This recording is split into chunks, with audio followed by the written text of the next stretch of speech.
শুভ সকাল বন্ধুরা। শীতের এক কুয়াশাচ্ছন্ন সকালে সকল বন্ধুকে আমার চ্যানেলে স্বাগত জানাই। আশা করি সকল বন্ধুই সুস্থ আছো, ভালো আছো। তো আজ সকাল সকাল উঠে দেখো আমি কুয়াশাচ্ছন্ন শীতের সকালকে ক্যামেরা বন্দি করলাম। দেখো চারিদিকে কত কুয়াশা, ঘরে বাইরে সব জায়গায় কুয়াশাতে ঢেকে দিয়েছে। আর এদিকেও আমার বাবুসোনা সকালবেলায় উঠেই কি কাণ্ড করেছে দেখো। দেখো দেখো দাঁড়াও, একটু ধৈর্য ধরো, তোমাদেরকে দেখাই ওর মুখখানা কি করেছে। এখন এসে দাদুকে ধরে নিয়েছে, ওকে বললাম আয়নাতে দেখবি চল মুখটা কি হয়েছে। দেখো আয়নার কাছে আসার পর ওর মুখটা ক্যামেরাতে দেখাচ্ছে, এই দেখো একদম কালো হনুমান হয়ে গেছে। মানে ঘুম থেকে ওঠার পর কাজলটা বিছানাতেই থেকে গেছে, আমি বুঝতে পারিনি, সেটা নিয়ে গোটা মুখে মেখে নিয়েছে। তারপর তো 1 ঘন্টা লাগলো ওকে পরিষ্কার করতে। আর কালকে মলে এই দেখো এই স্টলগুলো কিনেছি, এগুলো 3টে কিনেছি, একটা আমার, একটা দিদিভাইয়ের, একটা মায়ের। মাই কিনে দিয়েছে। আর 2টো শাড়ি কিনেছিলাম, তো সে দুটো এখন পাড় লাগাতে দেওয়া হয়ে গেছে ছোটো মামিকে। তো ওগুলো পরে দেখাবো যখন আসবে। আর কিছু কেনা হয়নি।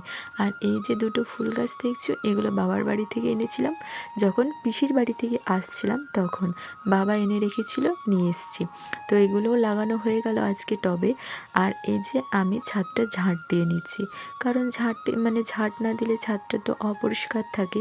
তো আমাদের তো ছাদে তার নেই, তো নিচেই আমি জামা কাপড়গুলো মেলে দিই, তার জন্য ঝাঁট দিয়ে ছাদটা পরিষ্কার করে নিলাম।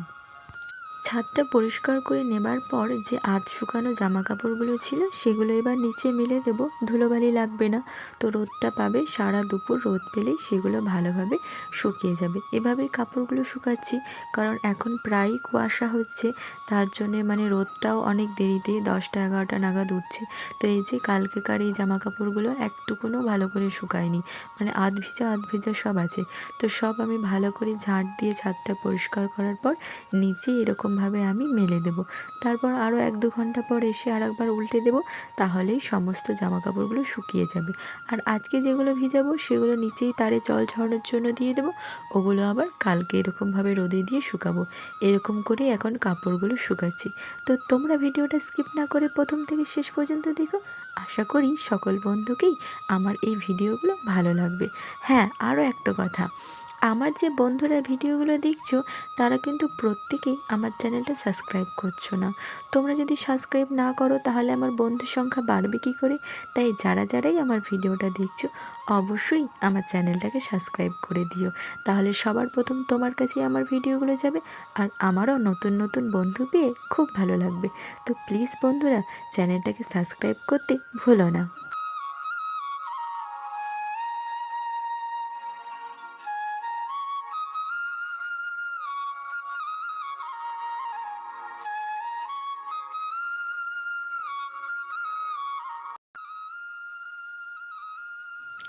ছাদের জামা কাপড় মেলা শেষ করে আমি স্নান টান করে নিলাম, আর ওদিকেও বাবুকে খাইয়ে ঘুম পাড়িয়ে দিলাম। এখন বাবু ঘুমাচ্ছে আর আমি চলে এলাম রান্নাঘরে এসে দেখি ডাল আনতে বলতে তো ভুলেই গেছি, ডালের কোটোগুলো সব খালি হয়ে গেছে। তো যে অল্প ছিল সেটাই করে দিলাম, আজকে মসুর ডাল। তো আমি ডালটা কড়াইয়ে দিয়ে ভাজতে শুরু করলাম, খানিক তেল দিয়ে একটু নাড়াচাড়া করে ভেজে নেব, তারপর এটাকে প্রেশার কুকারে দিয়ে সিদ্ধ করে নেব। তো ডালটাকে আমি নাড়তে শুরু করলাম। তো দেখো মুসুরির ডাল খেতে খুব ভালো লাগে, মুসুরির ডাল।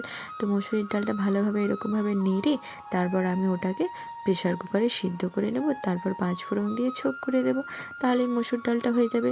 আর পেঁয়াজ দিলে মসুর ডালটা খেতে আরও ভালো লাগে, কিন্তু যেহেতু নিরামিষ হয় আমাদের বাড়িতে, বাবা তো আমিষ খায় না, তার জন্যেই তোমার আজকে পেঁয়াজটা দিলাম না।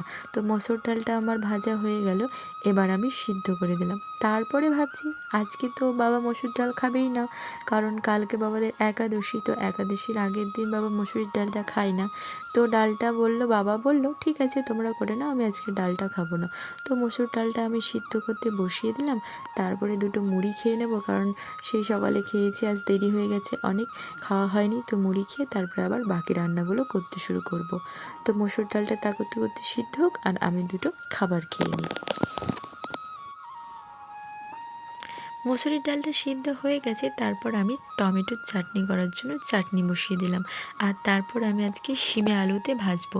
কালকে বাবা খুব সুন্দর শিমে আলুতে ভেজেছিল।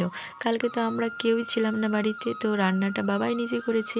তো কালকে বাবা শিমে আলুতে ভাজা আলু পোস্ত বানিয়েছিল, অনেকটাই বানিয়েছিল। মানে রাত্রেবেলা এসে দেখলাম, খেতে খুব ভালো লাগলো। তো আজকে ভাবলাম যে আমিও শিমে আলুতে ভাজা করব। তো শিমগুলো প্রথমে কেটে ধুয়ে নিলাম, তারপর আমি আলুগুলোও কেটে নেব। যেমনভাবে বাবা কেটেছিল সেরকম লম্বা লম্বা করে কেটে তারপর আজকে শিমে আলুতে ভাজা করব। আর ওদিকে তো টমেটোর চাটনিটা কড়াই আমার হচ্ছে, আর ডালটাও সিদ্ধ হয়ে গেছে। তো তোমরা দেখতে থাকো আজকে কি কি রান্না করছি আমি আর কিভাবে রান্না করছি। এদিকে আমার টমেটোর চাটনিটা বানানো হয়ে গেল। এবার আমি শিমে আলুতে ভাজাটা বসিয়ে দেবো। এ দেখো লম্বা লম্বা করে শিম আলু কেটে নিয়েছি আর কড়াইয়ে তেল দিয়ে দিলাম। তারপর পাঁচ ফোড়নটাও দিয়ে দিলাম। তারপর লবণ হলুদ মিষ্টি দিয়ে শিম আর আলুটা বসিয়ে দিলাম। তারপর এটাকে ভেজে নিলাম। এই যে শিমে আলুতে ভাজা আমার হয়ে গেল, আর ডালটাও সিদ্ধ হয়ে গেছে, ওটাকেও আমি ছোক করে নিয়েছি। তো ভাজা ডাল চাটনি এগুলো হয়ে গেল। আর বানাবো বাঁধাকপির সবজি। তো বাঁধাকপিটা আজকে কাটা হয়ে গেছে, মটরশুঁটি গাজর এসব দিয়ে আজকে বাঁধাকপিটা বানাবো। এটা বানিয়ে নিলেই আজকে রান্না আমার হয়ে যাবে। তো আলুগুলো বাঁধাকপির আগেই কেটে নিলাম, আর কড়াইয়ে তেল দিয়ে আলুগুলোকে ভাজতে দিয়ে দিলাম। পাঁচ ফোড়ন তেজপাতা এগুলো তো দিলাম। আর এই দেখো মটরশুঁটি এগুলো মা ছাড়িয়ে রেখে দিয়েছে, আর গাজরটা আছে ওটা আমি কেটে নেব। তারপর কড়াইয়ে দিয়ে দেবো। কড়াই প্রথমে না বাঁধাকপি দেবো তো মনে হবে যেন ধরছেই না। তারপর বাঁধাকপিটা হেজে যাবে। আর এদিকে দুধটাও আমার গরম হয়ে গেছে। এরকম করে করে দিলে দুধের কড়াইয়ের সরটা খুব সুন্দর বসে। আর তোমরা তো জানোই আমাদের সর তুলে সেটাকে ঘি বানানো হয়। তো এই দেখো বাঁধাকপিটাও আমি দিয়ে দিয়েছি, আর মটরশুঁটি গাজরগুলো আমি দিয়ে দেবো। দুধটা খানিক হবে, তারপর বন্ধ করে দিলেই সরটা বসে যাবে।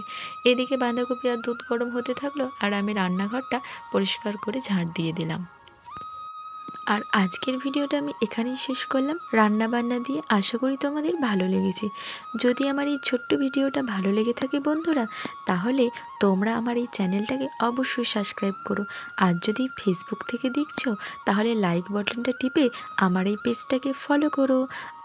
সকল বন্ধুদের বলি তোমরা যে যেখানেই আছো সবাই সুস্থ থেকো, ভালো থেকো। আর আমার এই ভিডিওটা যদি ভালো লাগে তো অবশ্যই আমার চ্যানেলটাকে লাইক শেয়ার আর সাবস্ক্রাইব করতে ভুলো না। এদিকে আমার রান্নাও হয়ে গেল, এবার আমরা খাওয়া দাওয়া করব। সবাই ভালো থেকো।